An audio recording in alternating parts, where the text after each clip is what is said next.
et tabeli tööriist kuulub siis annotation tööriistade hulka. Siin home ribboni peal on see tabel ka olemas, aga annotate ribboni peal on siin tabeli aknas rohkem valikuid.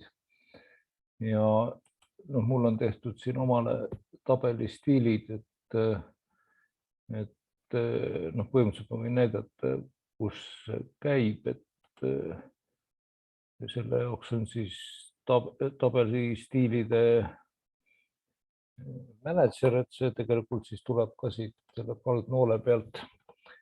Ja standard selles stiilis on need lahtrid ja kirjad on suured, et andmed on 4,5, siis need tulba pealkirjad on ka 4,5 ja tiitel on üldse 6 millimeetrit, et neid siis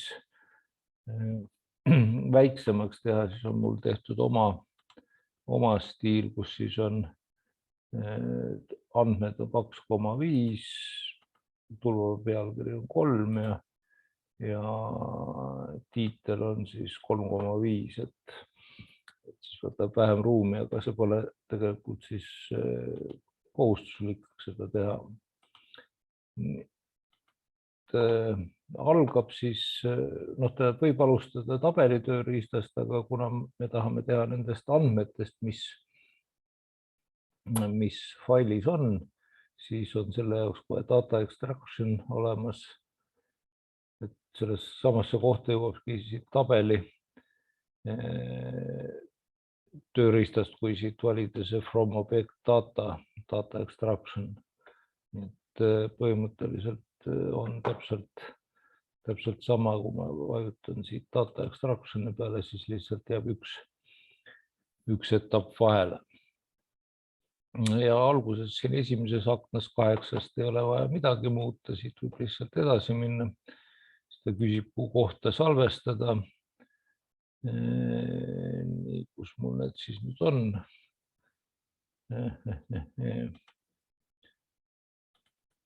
Äkki on siin või?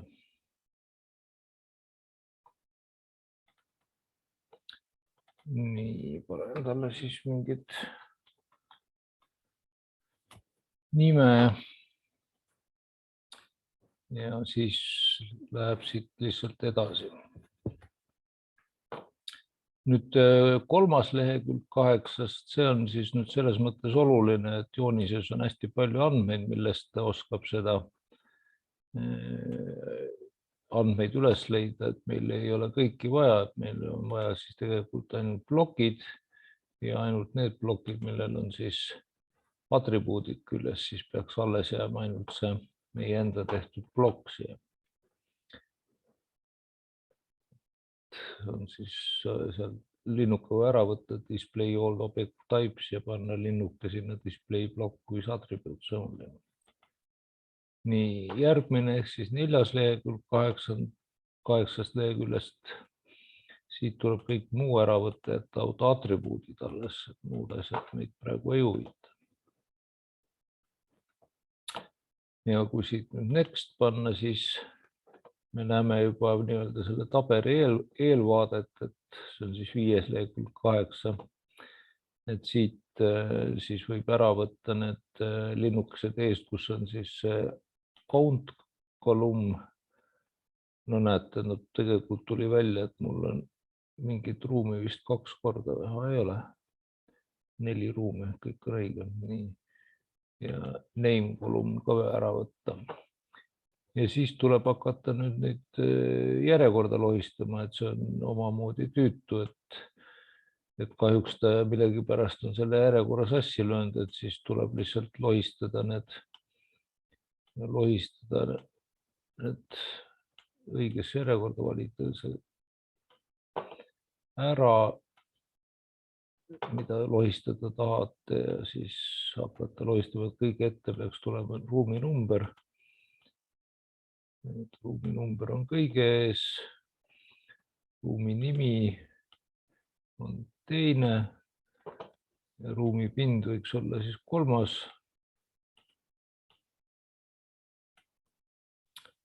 Nii, lagi.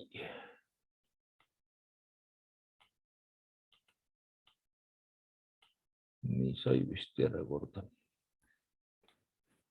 Ja saab siis siin ka ära nimetada või ära muuta selle tulba pealkirja. Et siis tuleb lihtsalt seal tulba pealkirja peal teha selle parem hiireklikk ja siis saab selle alumise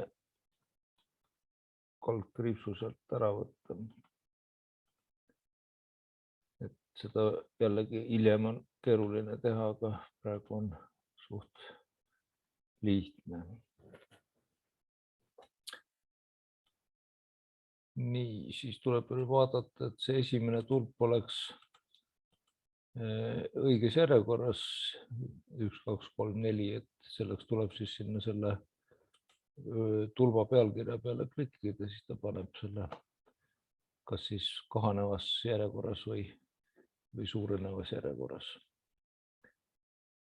Ja siis võib minna nextiga edasi. Nii. Nüüd 6. leheküljel on võimalik valida, et kas me paneme selle tabeli joonisesse või teeme siis eraldi mingi Exceli faili. Et kui eraldi Exceli failile linnuka panna, siis ta küsib, kuhu kohta see salvestada, et praegu siis ma sinna linnukast ei pane. Ja 7. lehel saab panna sellele tabelile pealkirja, et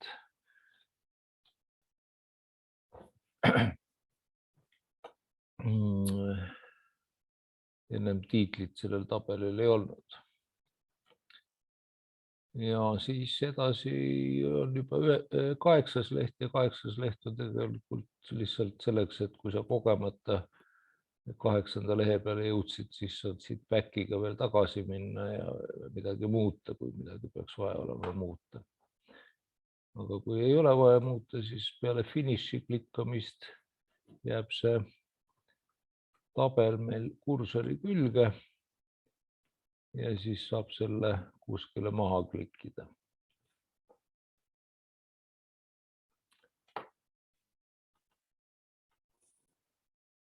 Nii, nüüd meil oleks vaja siis saada veel ruumidele nii-öelda summaarne pind, et selleks tuleb siis see tabel 2 korda klikkida, siin siis saab panna parema hiireklahviga klikkides, ma ei tea, kas igal pool klikkides ei tule, jah, siin ees numbri peal klikkides tuleb see insert row below ja siis selle ruumi pinna alla siia tuleb see kast ära valida ja lukust lahti võtta, et siin on siis variandid, kas siis propertiste aknast lahti võtta lukust või siis ka parema hiireklahvi alt saab selle logingu unlocked panna. Nii, ja kui see unlocked on, siis läheb aktiivseks tabeli riboni peal see formula ehk siis valemi koht. Ja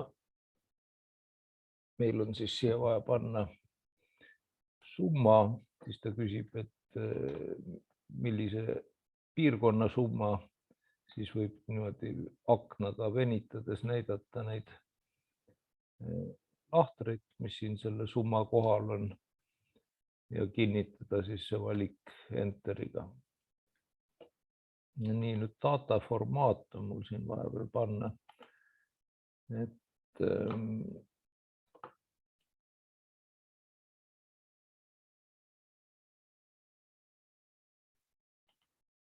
paneme siis 1 komakoht, muidu on naljakas. Ja siis ongi meil see joonis valmis.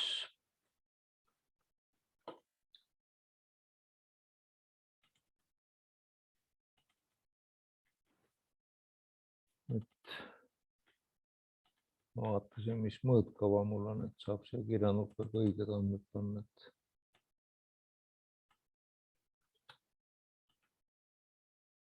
viisakam välja näeks.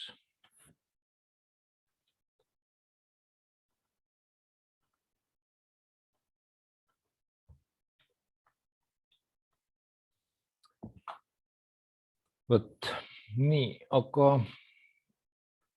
kas te leidsite sealt selle,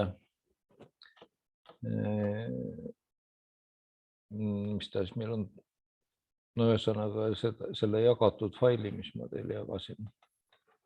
Ja võtsin peale. Okei, et siis kohe vaatan. noh, jagasin teile Luua metsanduskooli geodeetilist mõõdistust. Kuidas ma selle summa sain?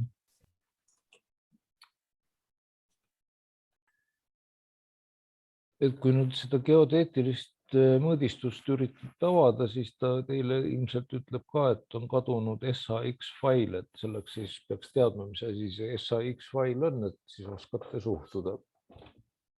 Et SAX faili tegelikult peaks andma geodeed kaasa, et see on siis geodeedi enda loodud joonte kirjeldus, et konkreetselt on siis puudu elektriliinide, see oli vist maa-aluste liinide, jah, selle joone tüübil peaks olema nooled otstes, aga kui seda SAX faili kaasas ei ole, siis neid nooli seal ei ole, et sellega võib tulla teinekord probleeme, et siis on vaja küsida geodeedi käest see SAX fail ja ta peaks siis olema samas kataloogis, kus see geoalus on, et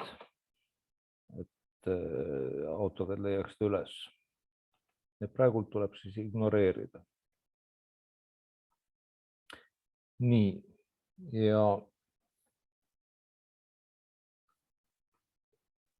avanes siis meil nüüd pabervaade sellest geodeetilisest alusplaanist, et pabervaade on tore asi, aga me peaksime minema siis mudelisse, et kontrollida seda alust. Et mudelis on esimene asi, mida peaks siis kontrollima, panen enda selle toolparitsi kinni, on see, et koordinaadid oleks siis selles World Coordinate Systemis, et see on siis selle vaate kuubiku all on seal, siis peab olema 3 tähte, 2 VCS World Coordinate System. Nii, siis teine asi, mida peab kontrollima, on ühikud. Et ühikute kontrollimiseks kõige lihtsam on siis 2 tähte U ja N sisse trükkida ja enter vajutada, siis peaksid tulema meile ühikud. Ja ühikud siin õnneks on meetrid, et see on siis tore. Et siin ei ole määratud valgusühikuid, et kui me nüüd okei paneme, siis ta protesteerib, aga põhimõtteliselt sellel asendiplaanil ei ole üldse tähtis. Siis muidugi põnev on siin see, eks, et nurka mõõdab ta siin kella liikumise suunas, kuna tegemist on siis geodeetide joonisega. Sihuke pisiasi, aga noh, meil sellest ei ole praegu midagi. Nii, panen okei, noh ei protesteerinudki, mõnikord protesteerib. Nii, see oli siis esimene asi, koordinaadid öeldi, teine kontrollida koordinaadid öeldis, teine asi on ühikud ära kontrollida. Ja nüüd kolmas asi on ära kontrollida, kas see ristide vahe on 50 meetrit, et see on geodeetiline alusvõrk, need ristid ja nende ristide vahe võib olema 50 meetrit. No, praegu tundub, et on. See kõik on hea uudis. Ja siis tuleks üles otsida üks selline rist, mille küljes on need XY koordinaadid. Mõlemad hakkavad küll 6-ga, aga üks on siis 6 miljonit ja teine on 600 000.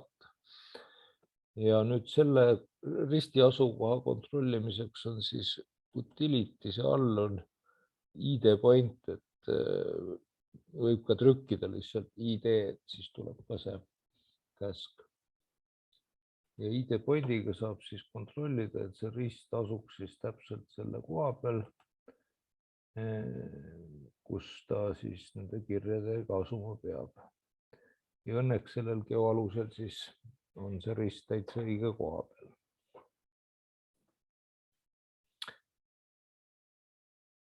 nüüd on siis koordinaadid kontrollitud, ühikud kontrollitud, skaala kontrollitud ja asukoht ka kontrollitud.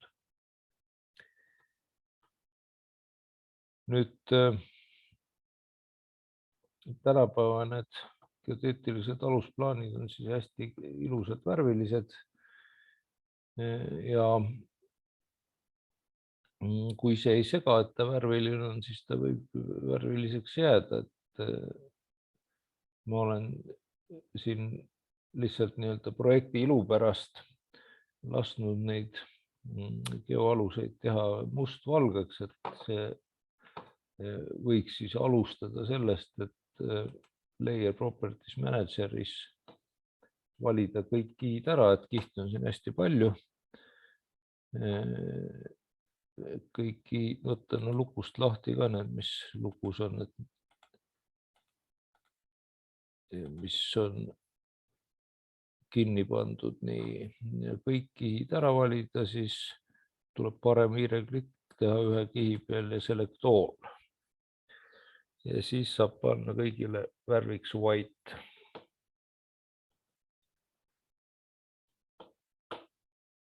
Ja kui ma nüüd Layer Properties Manageri kinni panen, siis peale krundipiiride ja mõne pisiasja siis läkski ta mustvalgeks. Et originaal võiks alles jääda, siis selle jaoks võib siis selle kasutada save as'i ja salvestada siis mingi lisandiga, näiteks et MV ehk siis mustvalge. Nii, ja siis ma pean nüüd need kihid jälle kinni panema, mis ma siin selle värvi muutmise ajal kinni panin, ehk siis näiteks mõõtkood, siis siin on mingisugune kõrgusmõõt, lisaks veel mõõdetud kõrgus, selle võib ära külmutada ja siin on selle mõõtmispunkti number, seda pole meil vaja, ei ole ka seda mõõtmispunkti ennast vaja, et selle võib ka kinni panna. Nii, vaatame, kas läks pilt selgemaks. Noh, tundub, et läks. Koodi, mis see veel on? Kuidas palun? Kood kinni ja mis see veel oli? Nii, ma vaatan siin maamudel, siis mõõtkood, mootkõrgus ja mootnumber. Tegelikult mootpiir oli ka ennem kinni, selle võib ka kinni panna. Siis sellest vist enam peaks piisama.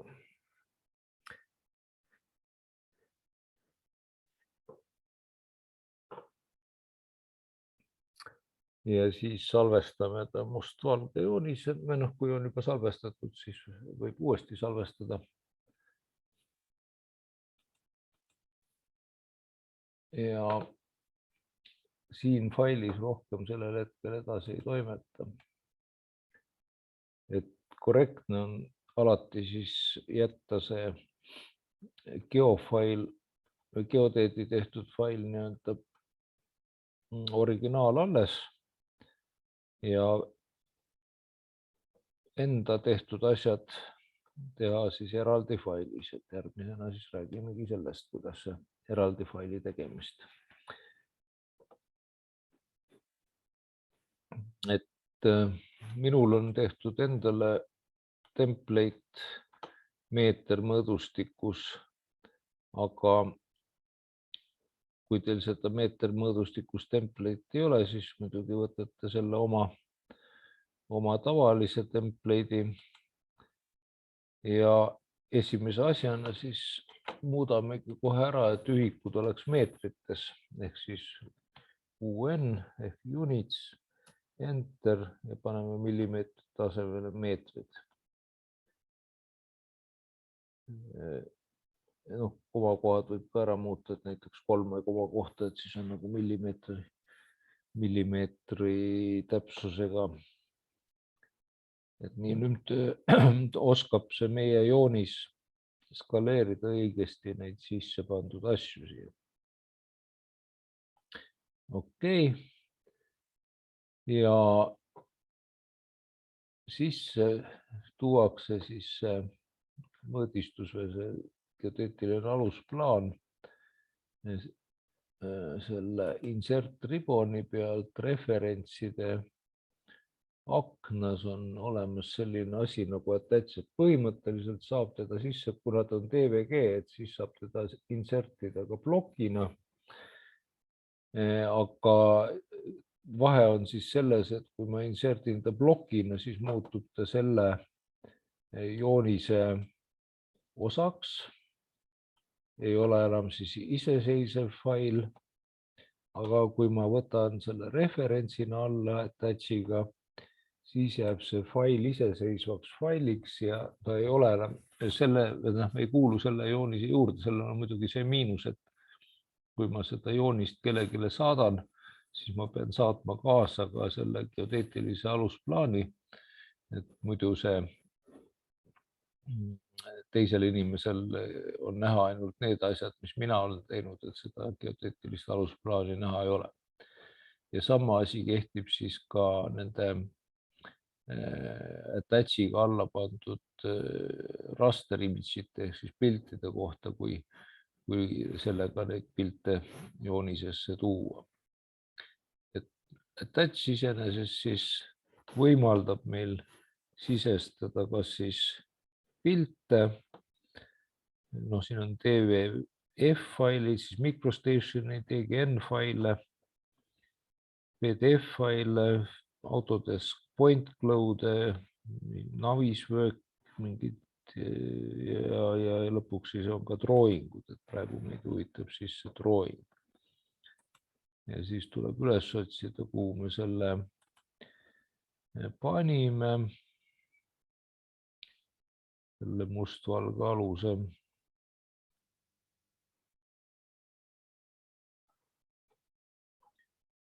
Nii, siin ta on oma järjekorraga. Ja sisestamisel siis kindlasti ei tohi seda geoalust ei skaleerida, ei tohi sisestuspunkti muuta, aga ei tohi ka nurka muuta, et kõik me peame samaks.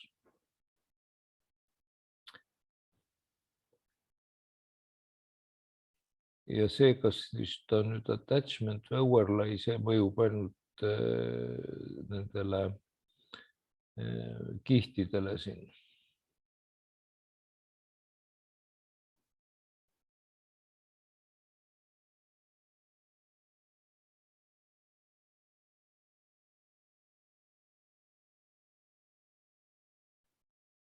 Nii kaua, kui me seda enda joonist mingi teise joonise alla ei tõmba, nii kaua ei ole mitte mingit vahet siin. Et võib jääda attachment'iks vabalt. Ja siis kui okei panna, siis jällegi ta küsib nende SAX failide kohta, jälle ignoreerime. Ja nüüd käsurea peal selle peidetus osas ütleb, et see Luua metsanduskooli geodeetiline mõõdistus 2021 mustvalge on laaditud. Ja teine koht, kus siis aru saab, et ta laaditud on, peaks siis paremasse alla nurka peaks tekkima üks paberileht koos kirjaklambriga, et see on siis see External Reference Manager.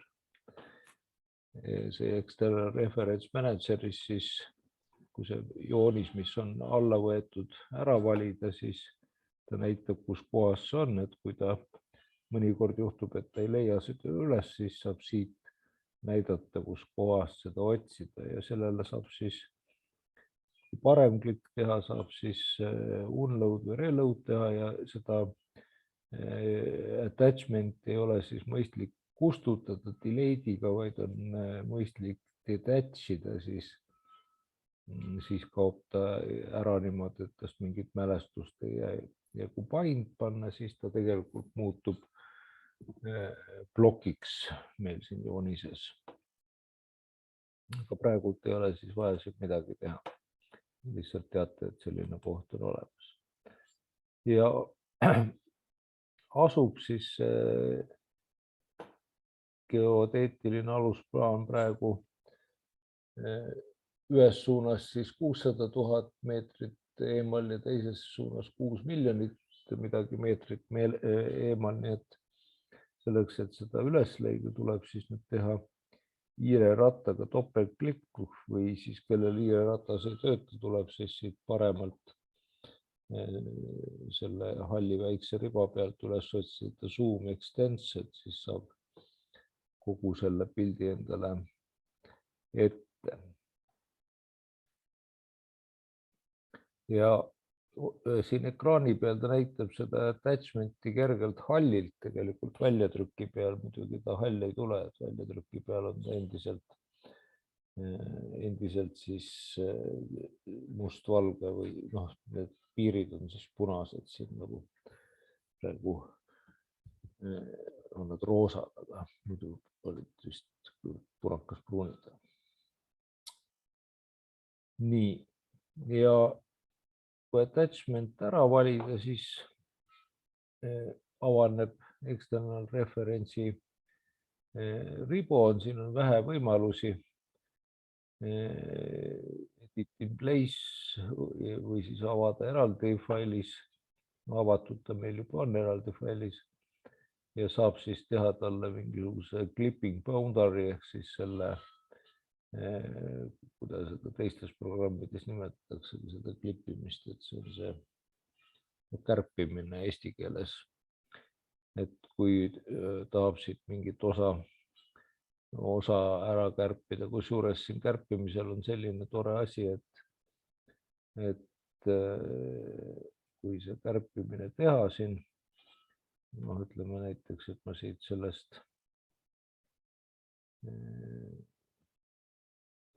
jupis siit kuskilt võtan mingi tüki välja.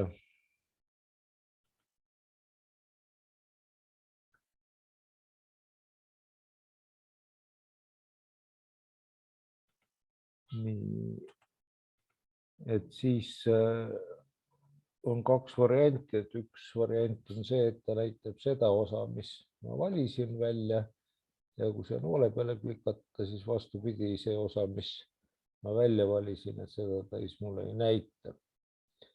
Et on võimalik siis niimoodi valida, kumb vaade mulle rohkem sobib.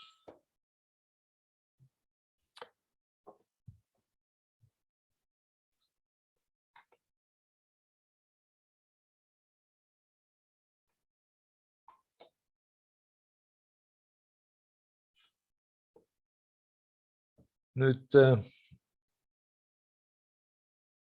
kui geodeetilise alusplaani sai siis alla võtta ja niimoodi ära klippida, ma nüüd loodan, et ta mul ei ole abikihi peal, muidugi on abikihi peal, no paneme siis mingi teise kihi peale, nullkihi peale näiteks. Et teen siis selle nullkihi praegu kurrelt kihiks. Et kui siia nüüd tahab hakata tegema asendiplaani ja noh, mul võtsin muidugi praegu niisuguse suht mõttetu maatüki. Siin ei ole nagu väga millegi järgi midagi panna paika, aga no okei, las ta olla. Et siis on mõistlik tegelikult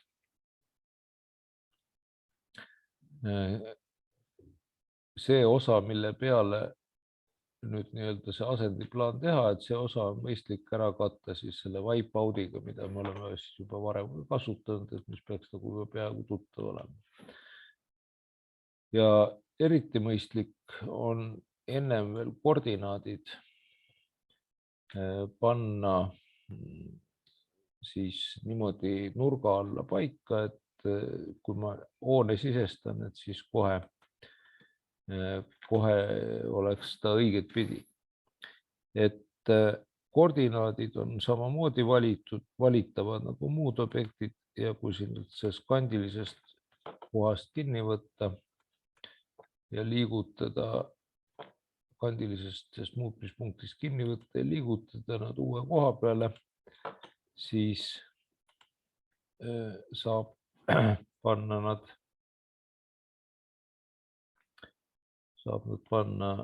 uude kohta ja siis nendest ümmargustest punktidest saab seda keerata, seda koordinaadimärki. Koos selle koordinaadiga keerab ka siis kursor, et kursor on siis nüüd samapidi nagu see koordinaadimärk. Nii et kui ma nüüd siia tahan näiteks ristküliku joonistada, siis ristkülik tulebki nurga alla, ei tule enam selle püstise XY telestiku järgi. Ja siis ma saan siia panna wipeout'i peale.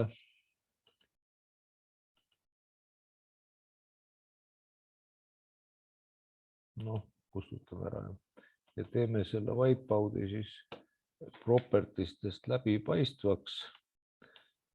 Kuskil, ütleme 50% näiteks, et siis on natukene näha, mis siin all toimub. Ma võiks muidugi selle venitada siia teeni välja, siis saab siit tee pealt ligi sellele platsile.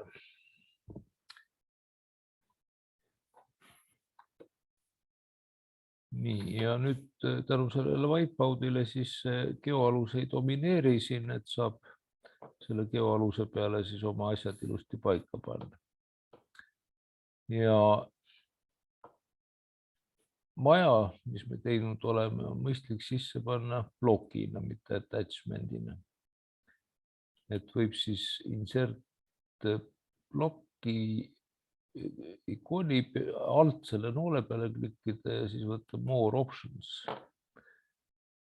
Ja see more options on üks väga hea asi, sest nagu näete, siin on võimalik panna ka seda plokki skaleeruma ja pöörlema vastavalt oma soovile, aga praegu hetkel ei ole seda vaja. Ja kui me browsiga otsime selle oma maja üles, mis me siin eile tegime, ütleme siis niimoodi. Ja kui me ta nüüd siia open võtame ja kui me ta nüüd siia sisse paneme, siis näeme, et tuleb siis see mudelruumi variant sellest majast. Ja kui me ta paigale klikime, siis jäävad kõik need vaated ja abijooned ja kõik jäävad siia näha, aga need me saame kõik ära kustutada, kui me selle maja uuesti valime ja läheme plokk editori. Et kuna see nüüd ei ole attachment, vaid on plokk, siis siin võin ma rahumeeli ära kustutada kõik need asjad, mis selle asendiplaani seisukohalt on ülearused, ehk siis kõik need vaated ja abijooned kustutan ära. Close block editor, save changes ja nüüd on mul siis olemas ainult see maja põhiplaan siin tänasti. Ja nii kaua, kui siis koordinaadid on mul pöördes, on siis ka väga mugav joonistada siia juurde näiteks, natuke nihutan, et paremini ära mahuks, joonistada siia juurde mõni teejupp näiteks, et majale ligi pääseks.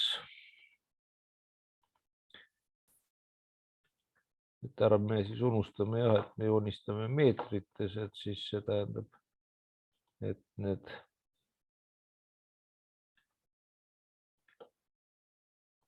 mõõtühikud on meetrid. Ehk siis praegu ma tegin 3 meetri laiuse tee ja ma meelega siis ei teinud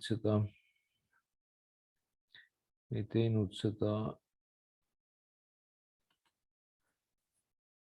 kohe sinna õige teeni, vaid tegin alguses täisnurga all ja siis venitasin, sest muidu mul oleks läinud see teelaius untsu. Ja kuna siis AutoCAD-i, ma teeme siia jalgtee ka veel, jalg siis saab ka siia nii-öelda toa juurde.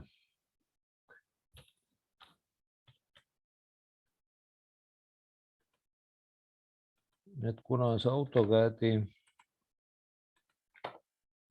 viirutus on hästi pretensioonikas, siis tegelikult näiteks kui me tahame mingisugust muruplatsi teha, siis on mõistlik joonistada see muruplatsi piir nagu teepiirgi suletud polujoonega üle, et Autodeskil või sellel AutoCAD-il oleks siis lihtsam siia viirutust peale panna, et muidu ta keeruliste asjadega, kuna ta kõik need kirjad ja asjad võtab siin kõik plokiks, siis tähendab objektideks, siis läheks ta lihtsalt segamini, kui ma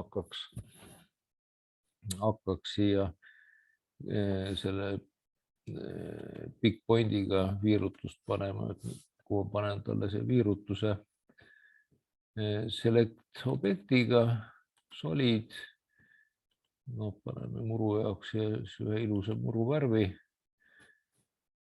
Tegelikult võib isegi natuke tumedama panna ja läbipaistvust panna talle pisut. Nii transparentsi, paneme talle siis pisut transparentsit siin. Close ja teedele siis samamoodi, et siin me transparentsit nii palju ei pane. Et see on siis teeviirutus näiteks ja sellele toa juurde viivale, et sellele võib siis panna natuke tumedama värvi peale või mingi viirutuse.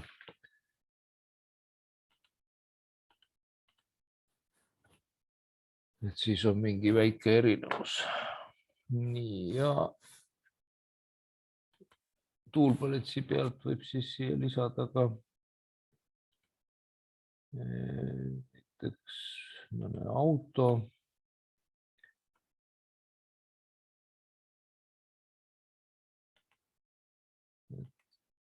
Vaatame siit mõne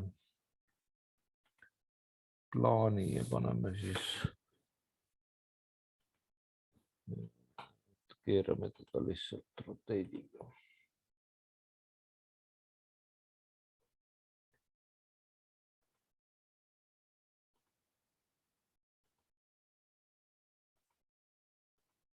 Ja võib siia panna ka siis mõned palmipuud. Et siin selle palmipuu all on peidus teistsugused puud, lihtsalt tuleb see palmipuu paika panna, ära valida ja siis saab siit otsida selle sobiva tingmärgi ja suurendada siis, kui vaja on näiteks teda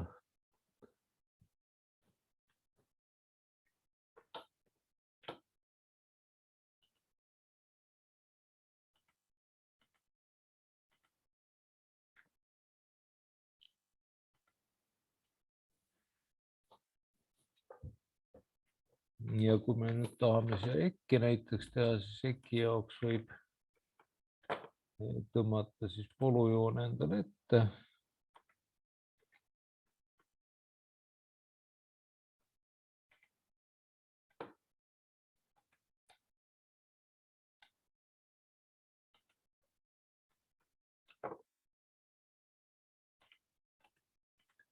Panna siia polujoone peale ühe põõsa.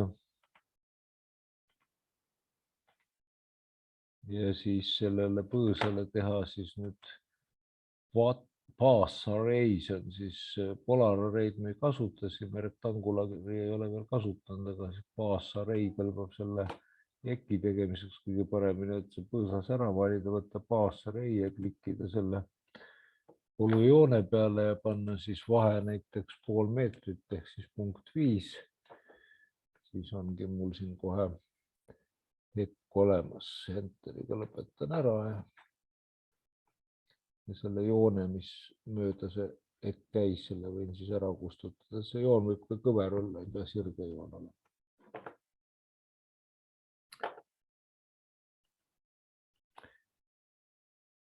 Et igavene häda jah, et Autodesk kaotas ära drawing units käsu ja nüüd me ise teame, et see joonis on meetrites, panime ka sinna selle inserti on ühikuteks meetrid. Aga kui me nüüd lähme paberi peale, noh, ütleme A3 peale näiteks ja sisestame insert view'ga siia siis selle oma joonise. Noh, tervet seda joonist vist ei ole isegi mõtet võtta, siit võiks võtta osa. No näiteks niimoodi. Ja paneme ta siia paika, siis selgub, et skaala on 2:1. Et see võib esialgu siis ajada segadusse, et peaks ju olema 1/500, siin küll 1/500 ei olegi seda.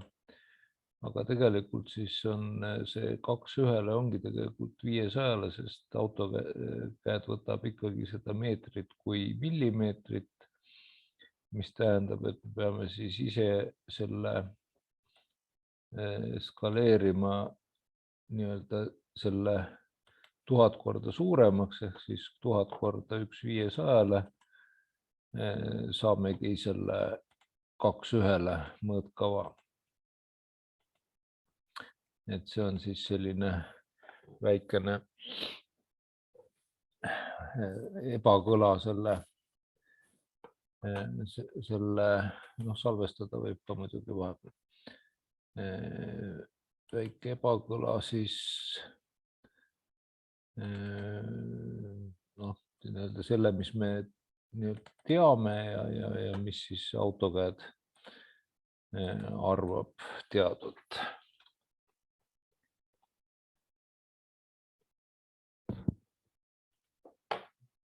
Võib siis mitte 2:1 panna siia skaalaks, vaid 1/500.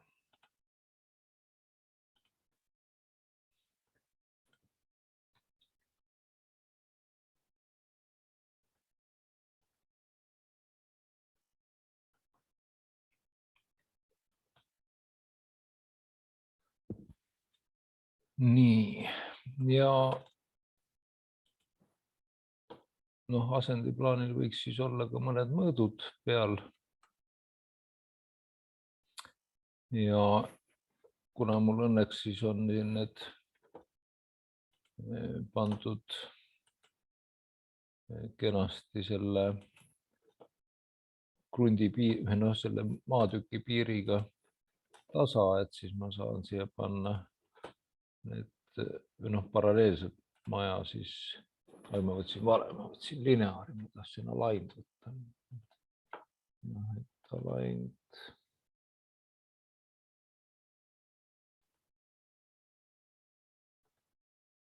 Nii, sellel nüüd annotatiivsel on nüüd väike viga siin, et ma pean selle lisama, peab võtma talt railingu linnuks ära ja panema, et 3 koma kohta näiteks, et ikka oleks millimeetrites. Nii.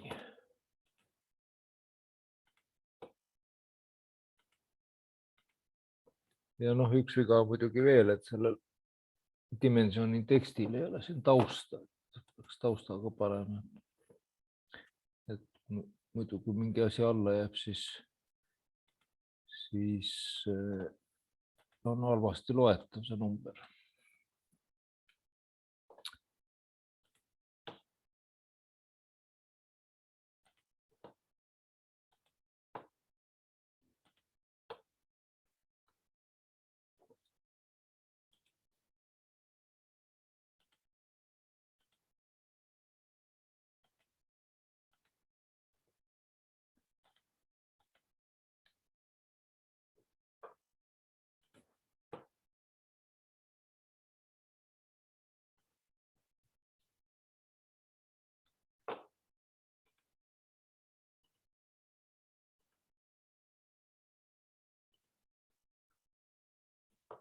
Et paberi peale mõõtude panemise eelis on siis see, et me ei pea siin skaala pärast muretsema, et skaala on nii, nagu ta siis,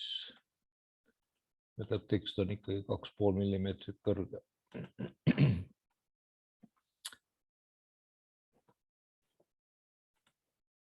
Ja üks mõõt siis, mida vedab ühed mõõdud, mida siis asendiplaani peal peaks veel olema, on siis maja nurga koordinaadid, et need tuleb ka kuidagi saada siia.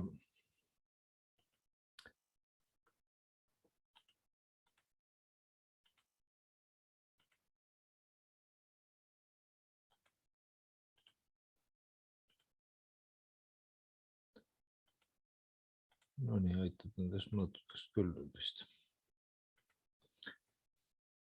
Et maja nurka koordinaatide panemiseks sobib siis sama asi, mida me kasutasime kõrgusmõõtude puhul ehk coordinate dimension. Nii, aga nüüd näitab ta mul siin mingit jama.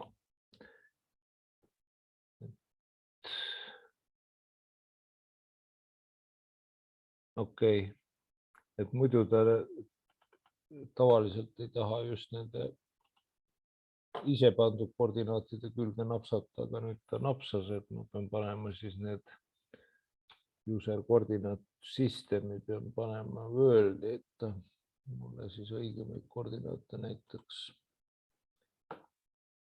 paberisse tagasi, vaatame, kas nüüd näitab õigeid koordinaate. Ikka näitab mingit jama.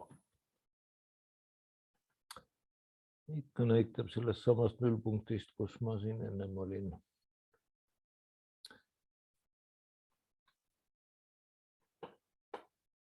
Panen siin koordinaadid öeldi,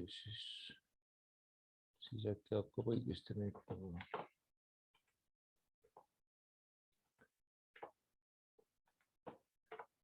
Vaatame, kas nüüd näitab õiget koordinaate.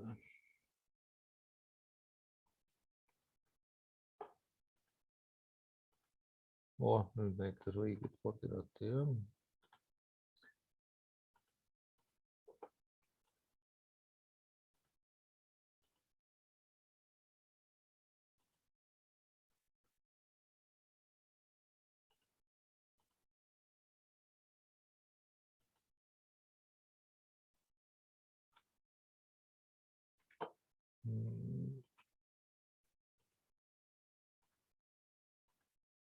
Ikka näitab valet koordinaati. On nuhtlus. Et kui ta võtab pähe valet koordinaati näidata, siis siia näitab õiget koordinaati.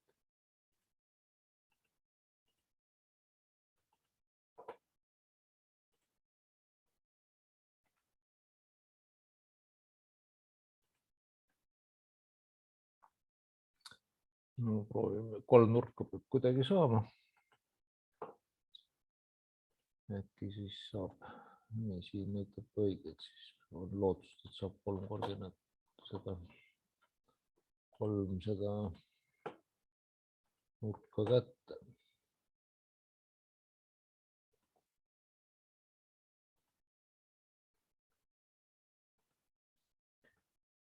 Nii, ja ma pean meelde tuletama siis, kumb nüüd oli X, kumb Y koordinaat, et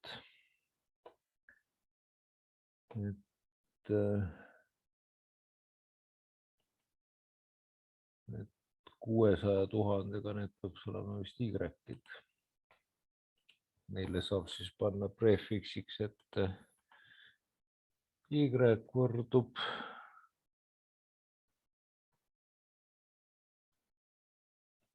ja teistpidi koordinaatidele siis saab ette panna X võrdub.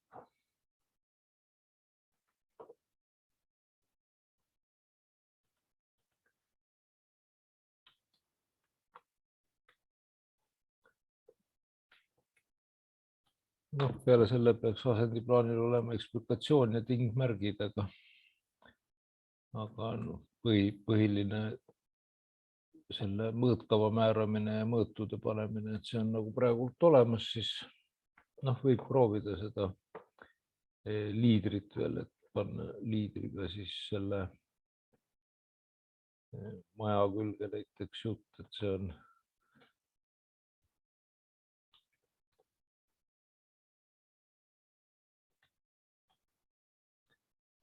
projekteeritud hoone. Ja põhimõtteliselt aitab ka vist.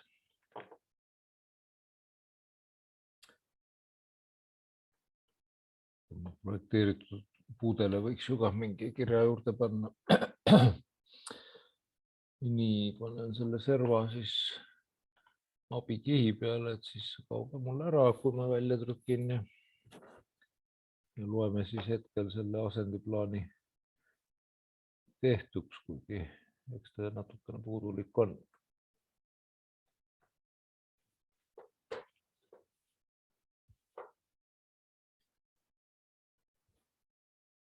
Et võtame siis ühe uue joonise ja vaatame, mis nende sunnitud suhetega teha saab.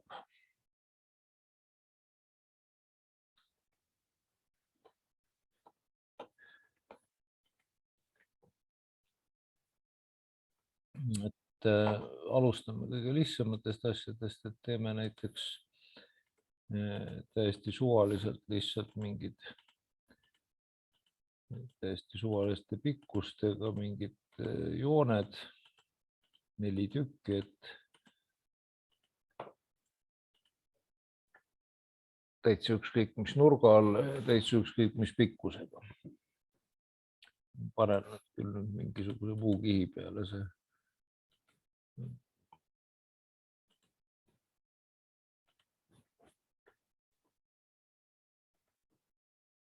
Joone-kiht ju on sihuke imelik.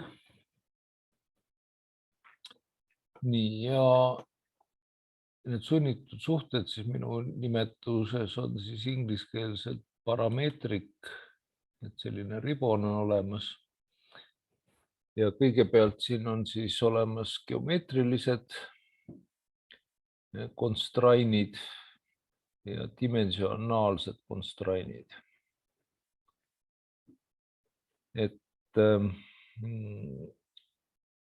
vaatame näiteks, kui me tahame, et nüüd mingisugune joon oleks vertikaalne, siis siin on selline constraint täitsa olemas või see sunnitud suhe, valime sealt siis selle vertikaalse ja klikkame joone pihta ja joon ongi nüüd vertikaalne ja selle kõrvale tuli siis väikene ikoon, mis näitab, et ta on vertikaalne. Samamoodi on võimalik siis panna, et mõni teine joon oleks horisontaalne näiteks. Nii. Nüüd kõige esimene see constraint geomeetrik on kohe selline, mis paneb siis asjad ühte punkti näiteks, et valin siis ühe joone ühe otspunkti ja teisel joonel otspunkti ja ta paneb need kokku. Nii, siis võib panna näiteks, et 2 joont on omavahel paralleelsed, et siis see, mis esimesena valid, see jääb paigale ja mis teisena valid, selle paneb selle esimesega paralleelseks. Paralleelsuse constraint. Esimene joon ja teine joon.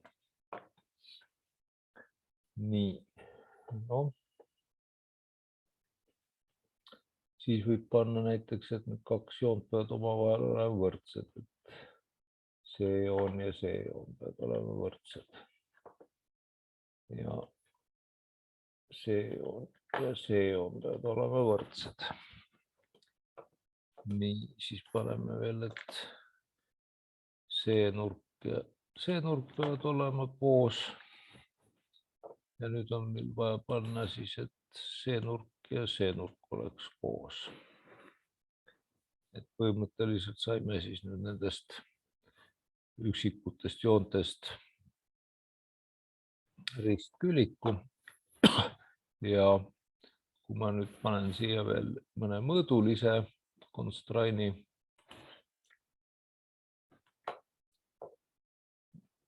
las ta olla siis jah, et siit punktist siia punkti,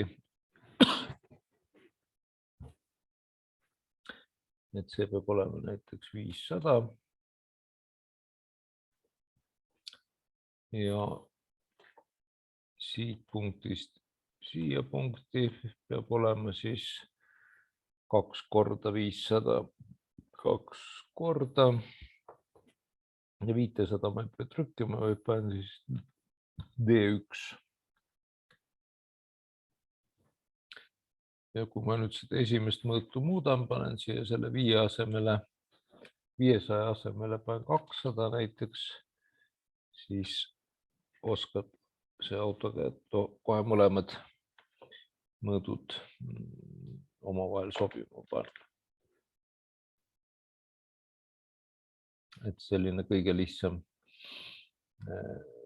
constraint'ide või nende sunnitud suhete kasutamine. Siin saab muidugi panna ka siis täisnurga alla või puutuma või konstsentriliseks, et selleks siis peaks olema mingisugused ringid meil. Et võib siis joonistada suvalised mingid ringid, mingi kaare ja mingisugused paar joont ka siis, et vaadata siis, kuidas need siis omavahel suhtesse saab panna. Et kontsentriliselt saab siis kõige lihtsamini panna, et on vaja siis 2 ringi valida, jällegi esimene jääb paigale, teine läheb selle sisse. Kaared saab ka kontsentriliseks panna.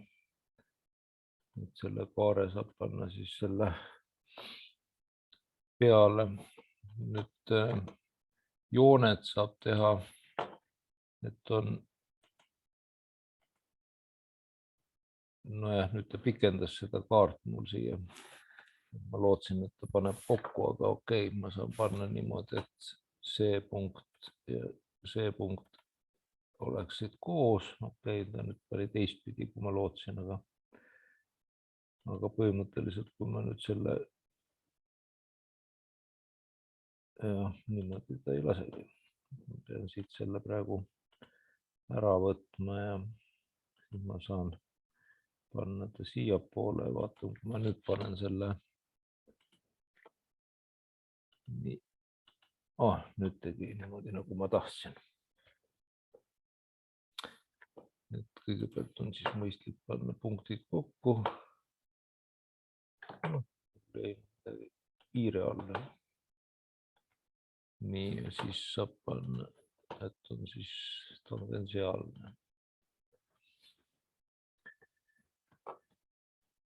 Ja võib siia teha siis veel mingi kaare näiteks.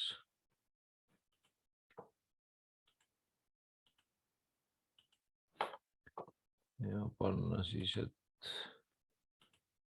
need oleksid siis ka paralleelsed, vedab see tangentsiaalsed ja siis viia kokku need punktid omavahel.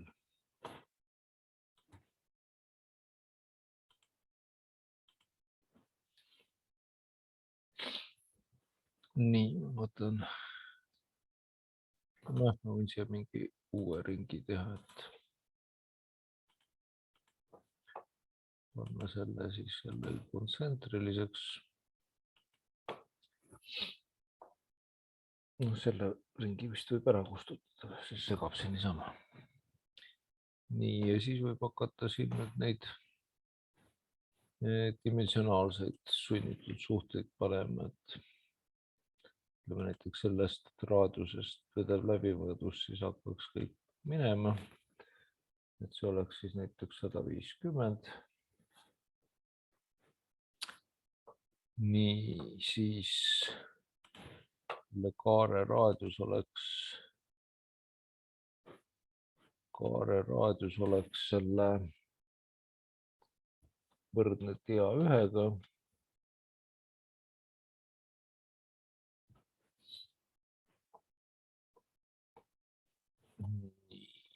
Teise augu läbimõõt paneme, et see on siis selle dia 1 jagatud 2-ga ja kaare raadius oleks siis võrdne dia 2-ga.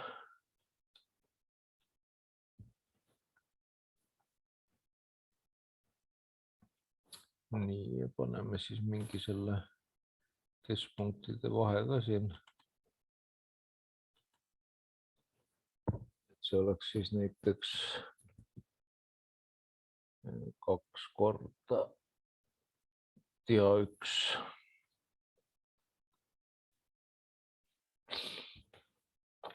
Ja kuna nüüd on need kõik asjad siin seotud selle dia 1-ga, siis kui ma seda dia 1 muudan selle 150 asemele, panen siia näiteks 200, siis kõik mõõdud muutuvad vastavalt sellele kaasa, kuna nad on omavahel kõik seotud. Noh, muidugi ma võin siia panna veel lisaks mingisuguse paralleelsuse, näiteks, et see joon on maapinnaga paralleelne. Ja kui me üritan mingit sellist konstraini panna, mis läheb vastuollu eelmistega, siis seda ta ei lase teha.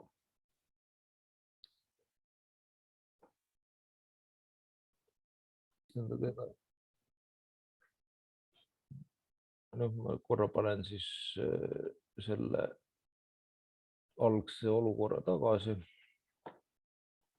Et siis kui me oma template'i lahti võtsime, siis meil on olemas siis pealtvaade. Siiani me ei pööranud sellele tähelepanu, et siin vasakus nurgas on olemas siis kiri top, mis tähendab siis pealtvaadet. Paremal pool on ka, aga need on natuke erinevad asjad. Ja siis on siin 2D traatvõrgustik, mis tähendab siis, et see visuaalne stiil on praegu siis traatvõrgustik. Ja mida meil siis teil ei ole, on siis, et teil ei ole praegu siis 3D tools'e ja ei ole olemas visualiseerimise ribonit. Aga nagu te juba märkasite, siis minul nad olid olemas ja tegelikult saab need siia parem Y-klikk teha riboni peal, siis saab need tööriistad siia välja tuua.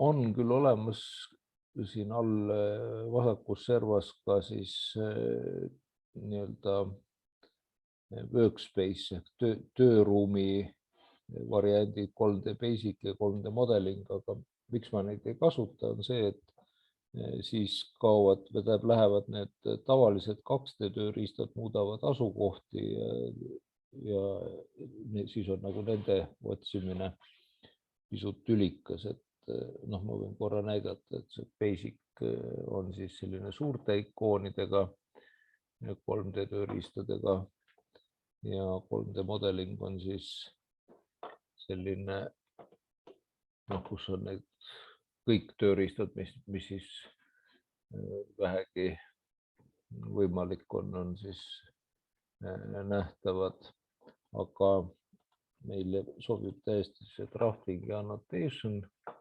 lihtsalt lisades mõned pisiasjad nagu propertiste aken ja 3D tools ja visualiseerimine.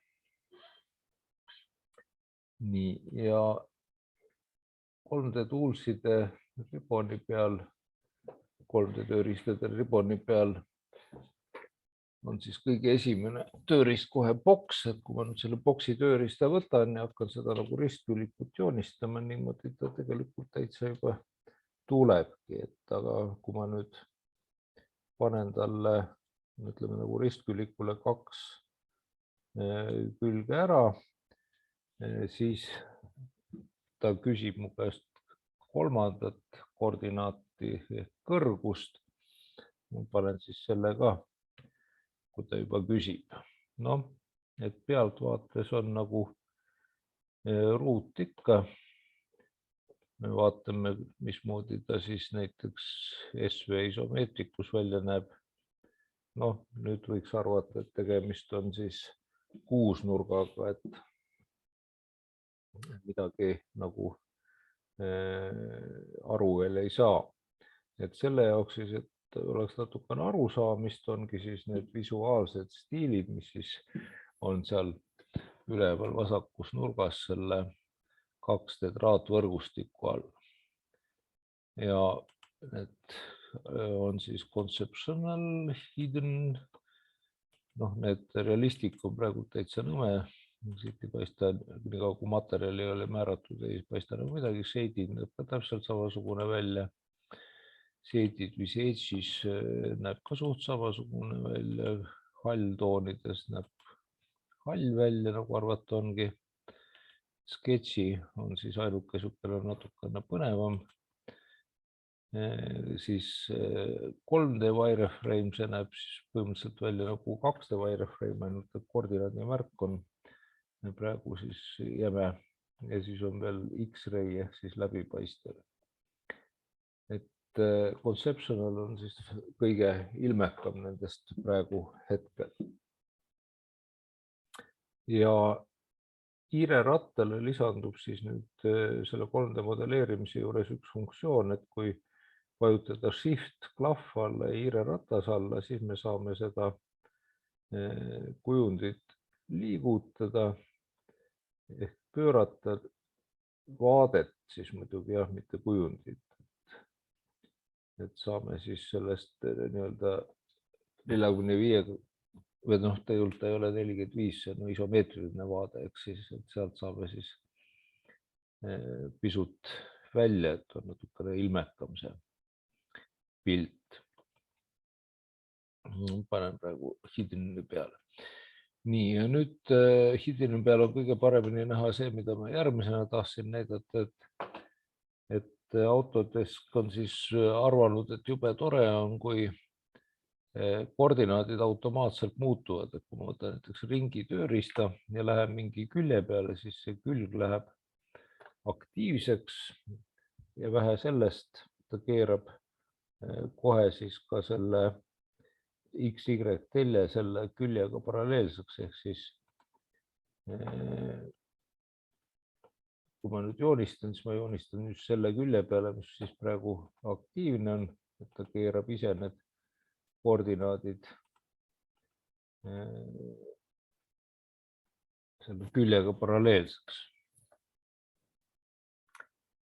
Et vahel on see hea, vahel ei ole nii väga hea, et kui on tahtmine seda välja lülitada, siis me peame endale tooma siit customization alt välja dünaamilise koordinaadistiku, dynamic visual coordinate system ja siis saame seda ikooni välja lülitada, kui peaks olema huvi.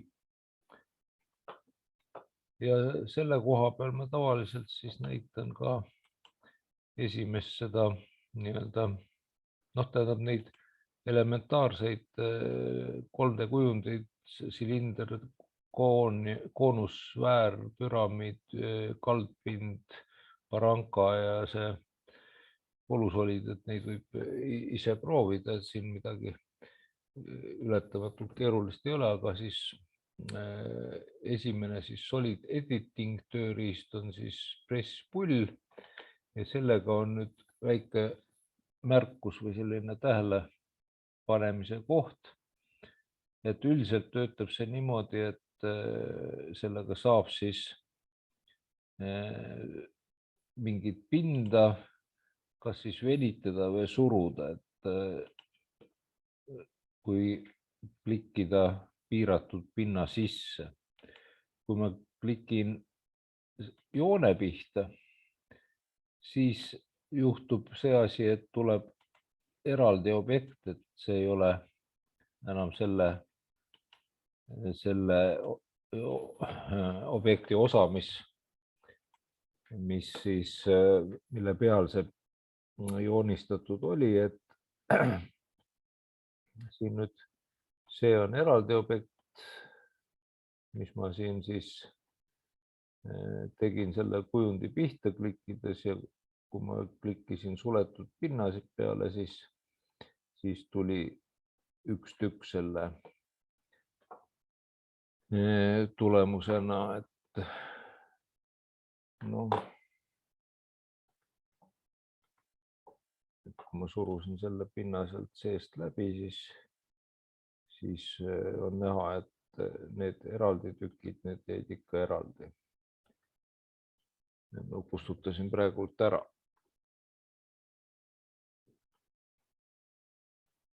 Aga presspull jätab siis selle polujoone või joone, mille keskele ma klikkan, jätab alles, et saab siis teha siit ka, et juustuks teha selle klotsi enda.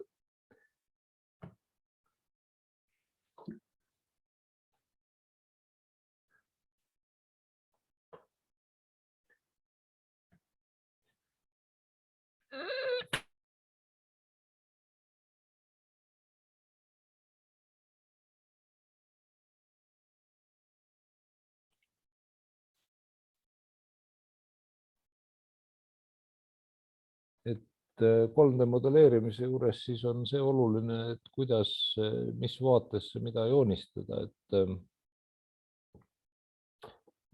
teen oma pildi puhtaks, et näiteks kui meil oli siin see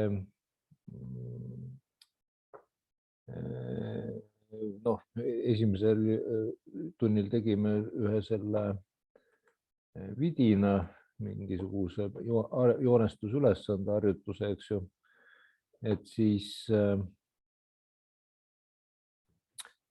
ma ei tea, kas teil mõõdud on peas, minul küll on peas, eks, aga et seal oli siis see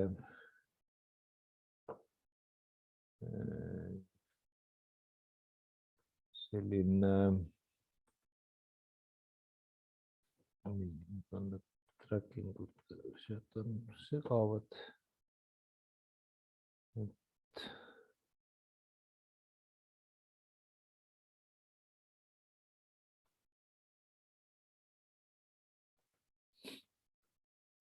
Äkki tuleb õigete mõõtuda.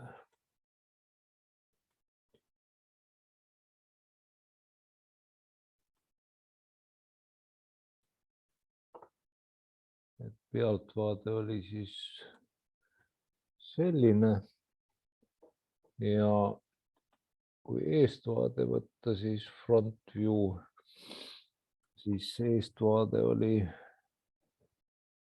mul on niimoodi natuke raske joonistada, ma võtan sellise vaate, eestvaade oli siis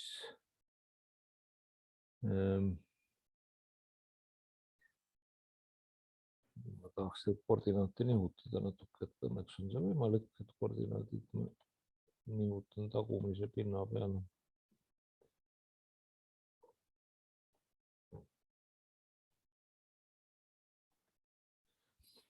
Nii. Ja siit oli siis 20, siis läks kaareks 60 jooneks tagasi 20, 20, 20, 40 ja veel 20, 20, 20, 40. Et te võite võtta endal selle esimese tunni joonise aluseks ja sinna peale joonistada, aga ma siis joonistan praegu siin, kuna mul mõõdud peas on, siis ma saan joonistada niimoodi, et praegult siis on pealtvaates on selle objekti pealtvaate kontuur ja eestvaates on eestvaate kontuur, et sellised kontuurid. Ja meile juba tuttava pressipulliga saab siis nendele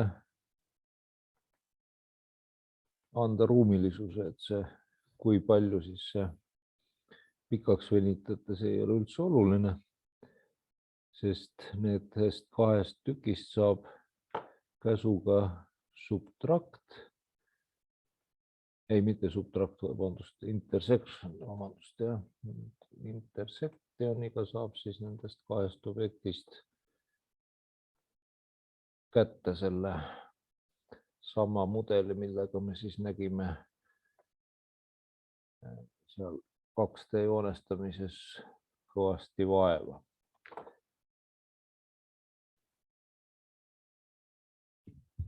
Et kui mudel on käes, siis mudelist paberi peale pildi saamine on juba imelihtne. Et kui ma näiteks võtan endal selle A4 ja see on siis kas home ribboni pealt või layout'i ribboni pealt, mõlemalt poolt saab selle kätte. Et on siis mitte nüüd insert view, vaid create view aken ja seal on base. Base view all on from model space. Ja mul jääb kursori külge alguses siis eestvaade Euroopa süsteemis. Panen selle, klikin paika, vajutan exit ja siis nüüd jäävad kursori külge, sõltuvalt sellest, kuhu ma liigutan, siis jäävad igasugused muud vaated, et kokku on siis võimalik siit saada 5,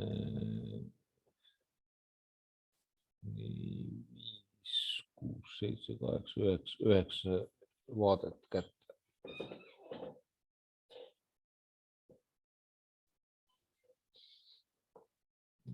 Seda iga paberi peal korrata, et siis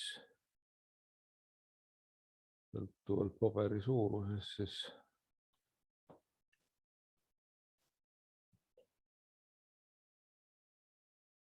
jah, oleks võinud selle panna natuke siiapoole, siis oleks ta keskele pannud, siis oleks saanud näha need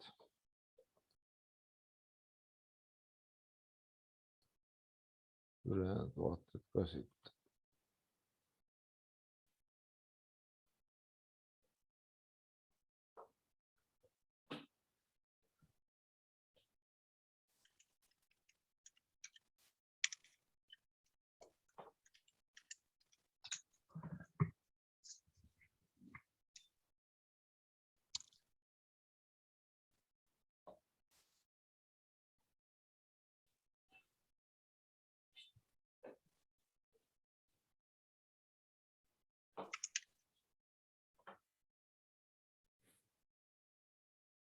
Salvestuse on sees, siis ma alustan uuesti.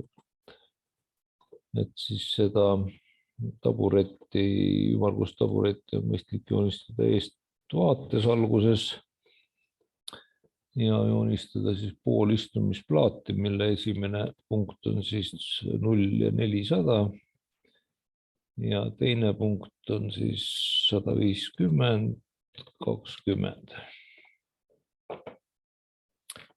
Et selle jala jaoks piisab sellest, kui me joonistame siis polujoone, mis hakkab siis 50 millimeetri kauguselt sealt selle istmeplaadi keskpunktist ja lähme siis, kes tahab koordinaatidega alustada, võib siis alustada 50,400 ja siis lähme 130 paremale ja 400 otse alla. Ja selle nurga ma teeks filletiga kohe ümarduseks, et fillet raadiusega 60 ja nurk ümarduseks.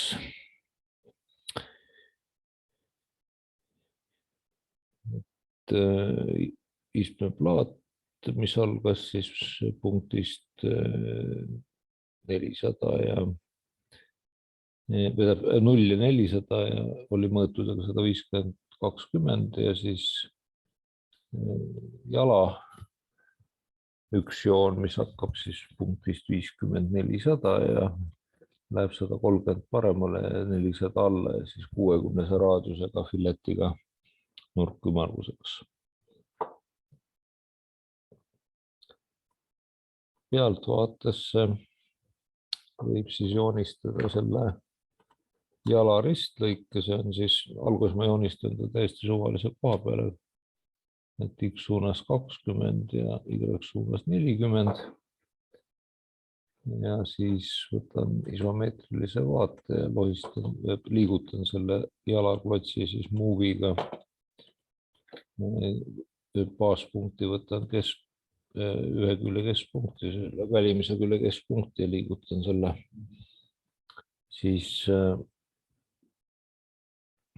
selle jalajoone algusesse sinna nii-öelda maa peale. Et see on nüüd siis ettevalmistustöö.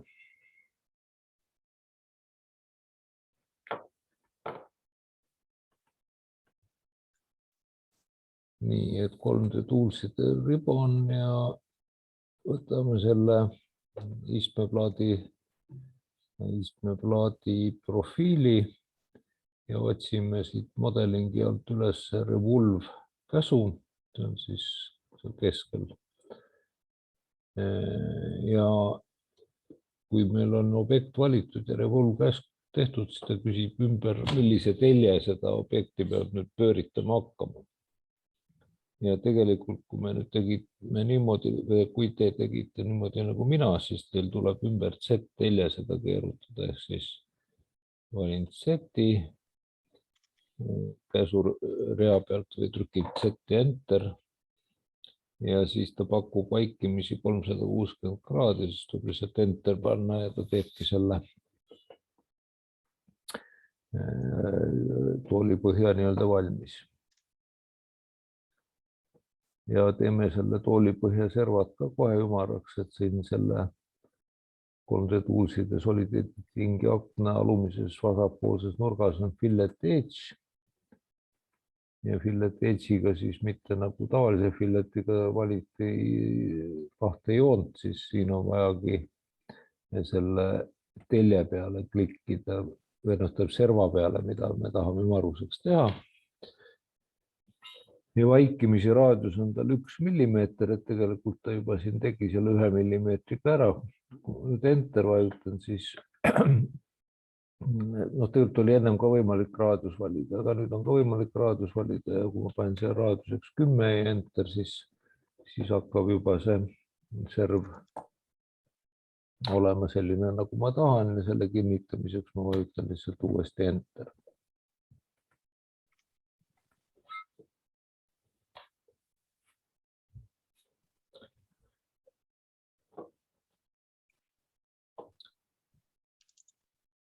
Nii, et siis 2 asja, Revolve ja siis fillet edge.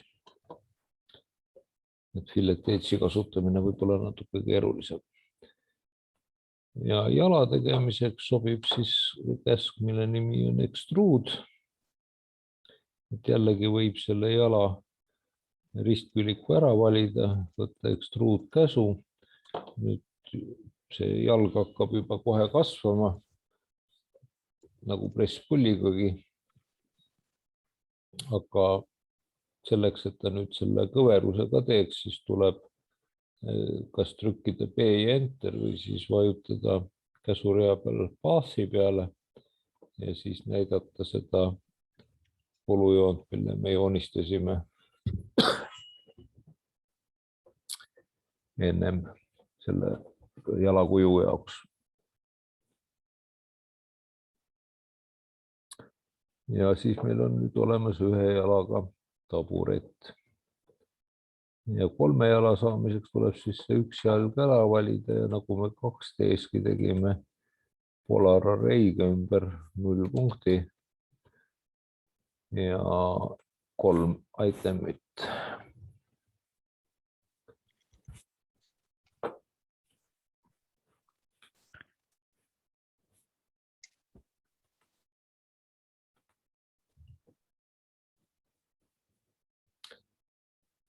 Nii.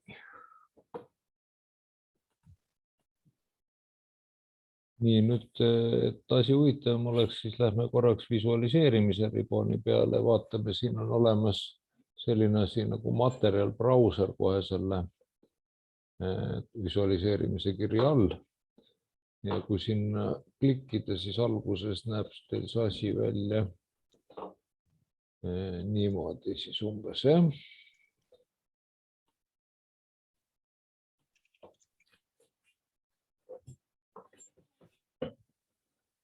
Et siis seda väljanägemist parandada, siis kõigepealt võib ära kaotada selle home'i seal, mis terve pool seda akent teeb halliks.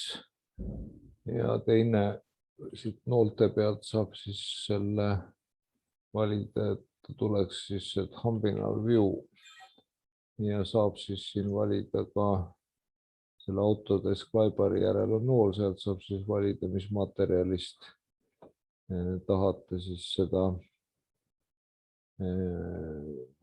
taburetti teha ja et ta materjale näitaks, siis peab visual style olema realistik. Ja materjali pealevedamine käibki sõna otseses mõttes pealevedamisena, et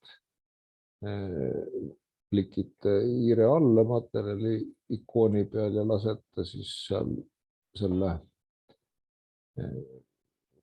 elemendi peal lahti või siis valite objektid ära ja teete materjali peal parema hiirekliki ja panete assign to selection.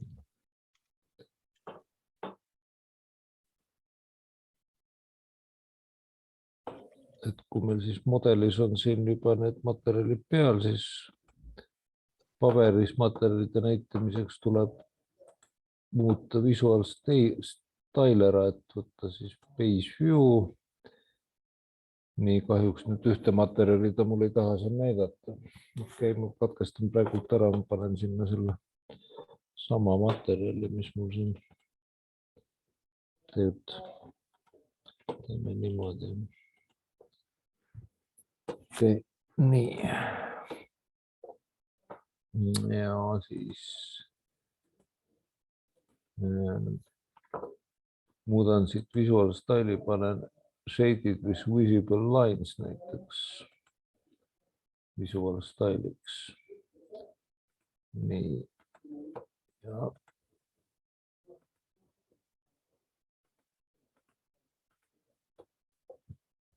Nüüd siis jäi see materjal siia nii-öelda nähtavale. Et ma teen natukene ruumi, siin ma tahtsin veel näidata, mida saab teha. Nii.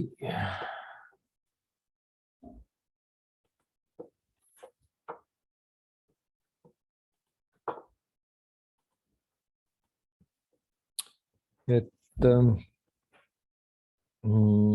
kui nüüd üks vaade ära valida, siis avaneb see drawing view ribbon ja siin on siis näha, et saab siis teha veel section'it ja detaili. Ja section'i tegemiseks siis on vaja kõigepealt märkida, siin on variandid, saab teha ka pool ja niimoodi jõnksuga ja noh, ma teengi pool lõike näiteks, et panen siis, nojah, halb mõte tegelikult, aga hea küll.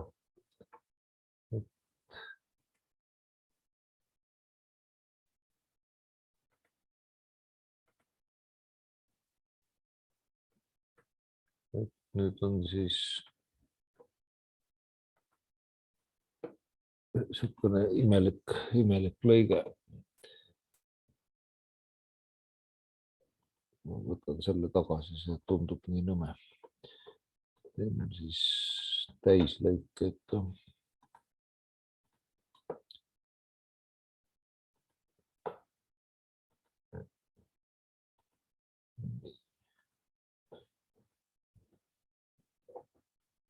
Et paneb siis ise ka lõikele pealkirja ja mõõtkava juurde. Ja sellest saab ka siis teha veel detaili, kui võtta siit, märkida siis koht ära, millest seda detaili soov teha on ja panna siis eraldi kõrvale. Nii et viirutus saab muuta, viirutus on eraldi selekteeritav. Saab panna siia mingisuguse teistsuguse viirutuse, kui see viirutus ei meeldi, mis siin on.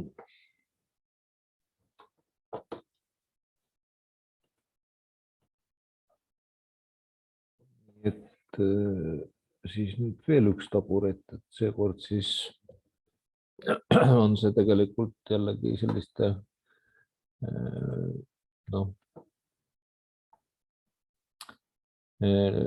rohkem nagu koordinaatide keeramise harjutused siin selle vaatame, kas saab selle dünaamilise koordinaadistikuga hakkama või on vaja siis vahepeal see välja lülitada. Et ma tein kõigepealt vist natukene ees ära, et siis vaatame, mismoodi see käis.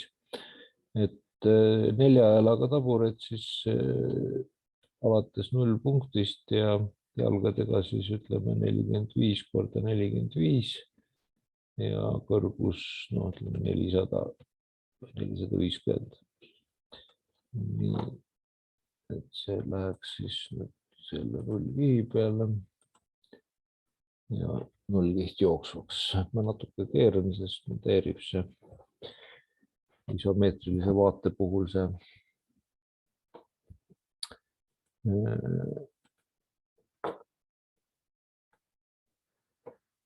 et jooned kattuvad. Nii. Ja taburetile siis 4 jalga, selle jaoks sobib siis väga hästi tööriist rectangular array, mida me teiega veel ei ole kasutanudki. Et selle rectangular array kasutamisel siis, kui see objekt on valitud, siis ta ise juba näitab siis mingisugust sellist massiivi array'd. Ja et siis aru saaks, kumb on kumb, siis ühtepidi on 4 ja teistpidi on 3 elementi. Et see, kuidapidi on siis 4 elementi, need on siis kolumnsid ja kuidapidi on siis 3 elementi, on siis read. Ja põhimõtteliselt siia saab panna ka leveleid, kui peaks kellelgi millegi pärast olema huvi teha mitut kihti, aga praegult hetkel ei ole. Ja hetkel on siis tegelikult tahtmine teha nii rõuse kui neid kolumnse teha 2 ja nende vahe oleks siis 400 miinus 45, see on siis 355, jah.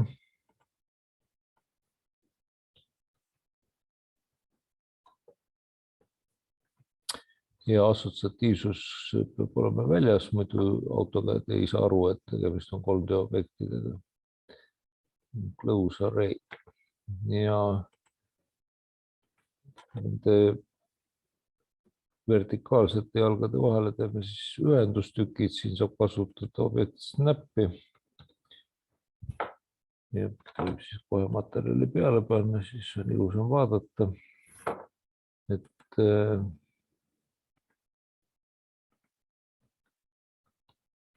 alla ja üles need pulgad. Et objekt snapiga siis diagonaalnurgad ja siis kõrgus. Nii, ja nüüd on siis üks uus asi, et kui on see visual style on nüüd midagi muud kui 2D traatvõrgustik, siis objekti valimisel tuleb siia peale selline gizmo nimetatakse seda ja see konkreetselt on siis move gizmo.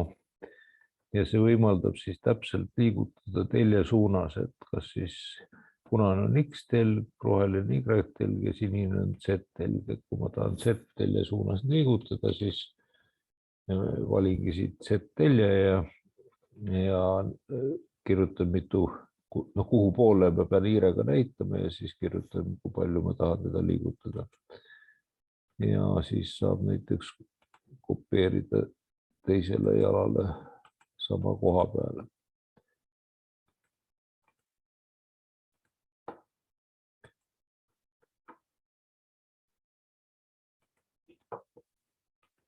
Ja siis niipidi pulga kopeeriks veel keskpunktist kinni võttes, kopeeriks veel alla ka.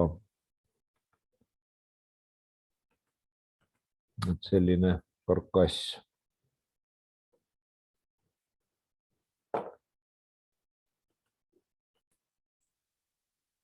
Nii, et ülesanne nüüd liiga lihtne ei oleks, siis ja midagi uut õpiks, siis nüüd on selline teema, et ennem me ei mõelnud ühenduste peale, aga nüüd teeme ühendused ka, ehk siis tapid. Et selleks, et neid saaks teha, tuleb siis need asjad, mis ees on, ära haidida, ehk siis valid need asjad ära ja parem hiire klahvi alt siis isolate valikust hide objects.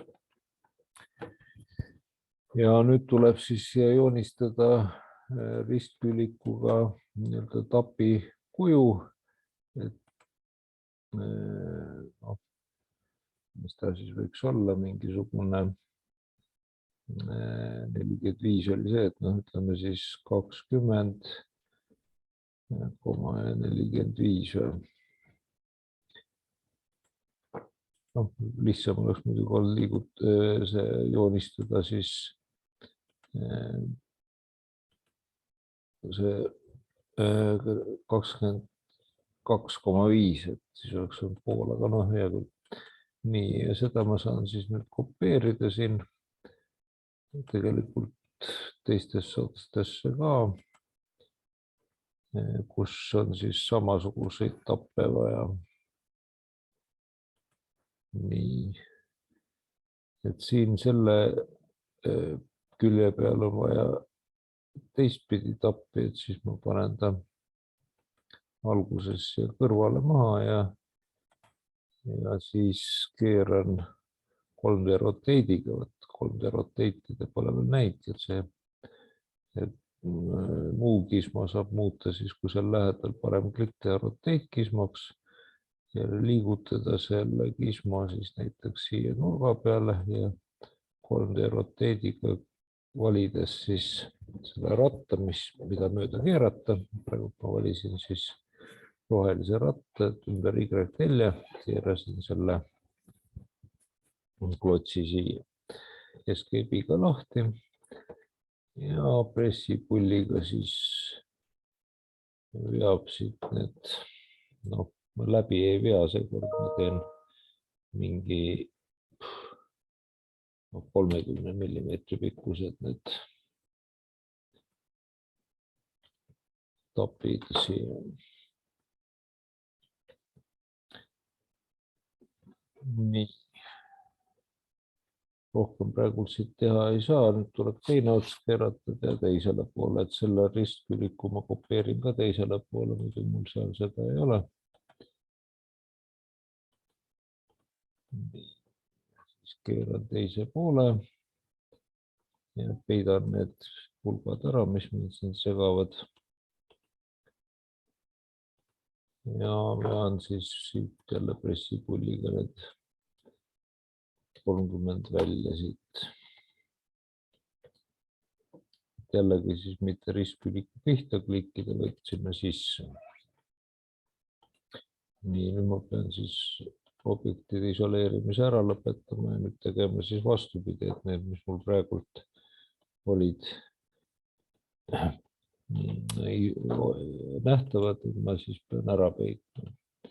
Siis ma saan nendesse kohtadesse, mis siin olid nüüd pressipulliga lükata sisse 30 millimeetri sügavused tapid.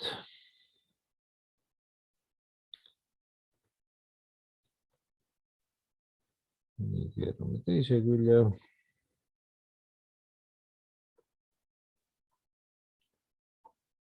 Ja 30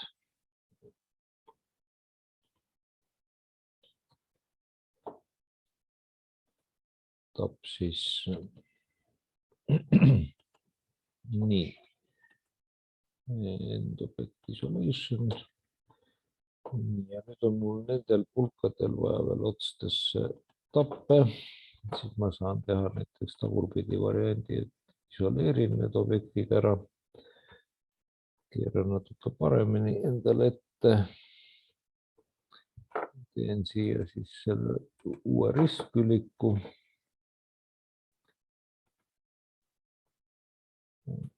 20,45. Võtame ta siis keskele ja kopeerime teistesse otstesse ka.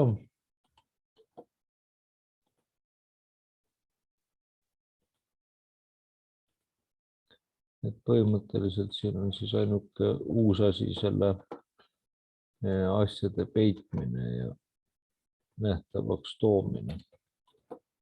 Jälle 30 välja siit. Et 3D modelleerimist ilma selle peitmiseta oleks väga keeruline teha.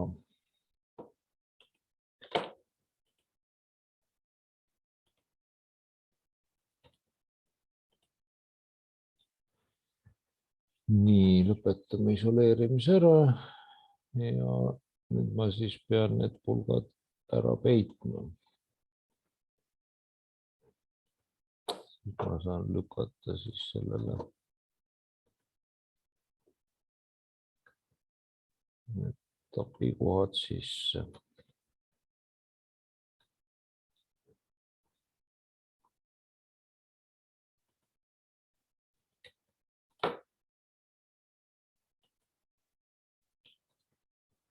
Nii. Ja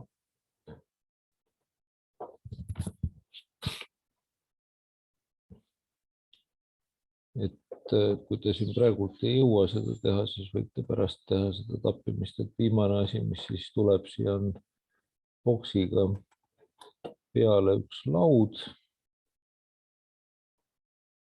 No nii. Ja see laud oleks siis 400 pikk ja 95 lai ja 22. Paneme siis talle ka materjaliks selle sama. Ja sellele lauale teeb jällegi array, rectangular array. Ja niipidi nagu on mul praegult siis 4, niipidi ma ei tahagi, et neid oleks rohkem kui 1. Ja ridasid ma tahan, et oleks 4. Ja nüüd mul on siis väike matemaatiline ülesanne, et 400 miinus 95, et see läheb siia totaliks. Et see on siis 305 totali koha peale, mitte siis between, kuna between tuleb mul ei näita komakohti, tegelikult on komakohtadega. Et totaliga saab siis panna täpselt selle niimoodi, et ulatub täpselt selle servani. Ja siis, et mugavam tõsta oleks, ma joonistan siia keskel ühe abijoone ja sinna selle koha peale siis ühe ringi selle peale, näiteks siis raadiusega 30 ja pressipulliga vajutan selle siit läbi.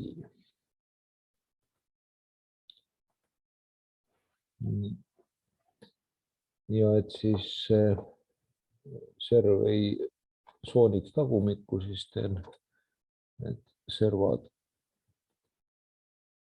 kerge faasiga. Et paneme siis raadiusega mingi raadiusega 3 millimeetrit näiteks.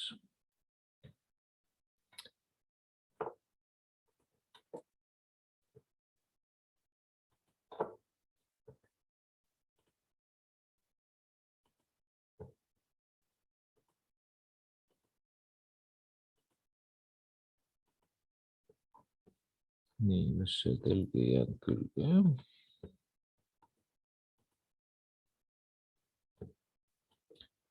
Nii. Nojah, et nüüd on mõistlik tegelikult teha niimoodi, et need 2 lauda ära kustutada siit ja pealtvaates neid laudu siis peegeldada teisele poole, et jõuab ilmselt natuke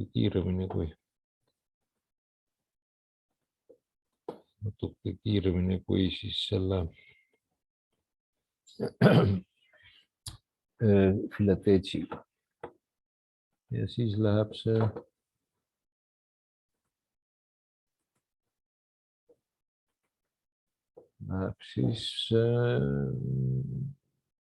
siia paberi peale ja panen siis, et on siis shaded with visible ja hidden lines, et kui nii palju sai vaeva nähtud nende tappidega, siis oleks ju ometigi kahju, kui neid tappe näha ei oleks.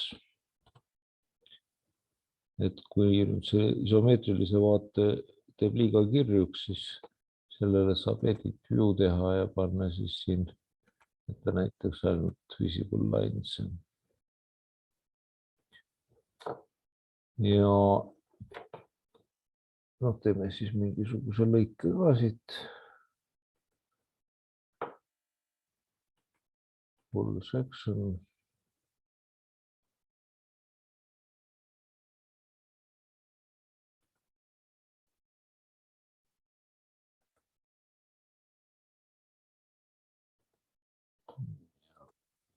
Mingi detail ka siis siit.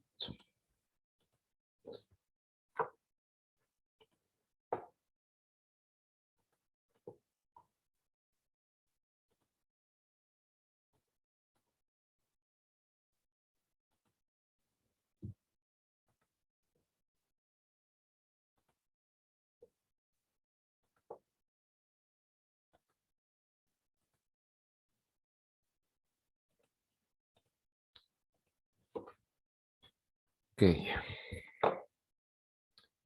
Et